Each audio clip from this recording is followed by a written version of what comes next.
यूं नहीं, बल्कि तुम लोग यतीम की खातिर नहीं करते और न मिस्कीन को खाना खिलाने की तरगीब देते हो और मीरास के माल को समेट कर खा जाते हो और माल को बहुत ही अजीज रखते हो।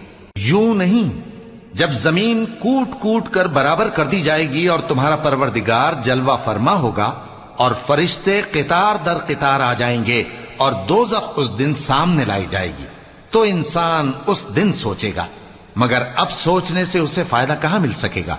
कहेगा, काश मैंने अपनी इस जिंदगी के लिए कुछ आगे भेजा होता, तो उस दिन न कोई अल्लाह के अजाब की तरह का अजाब देगा और न कोई उसके जकड़ने की तरह जकड़ेगा। ए इत्मीनान वाली जान, अपने परवरदिगार की तरफ लौट चल, तू उससे राजी, वो तुझसे राजी।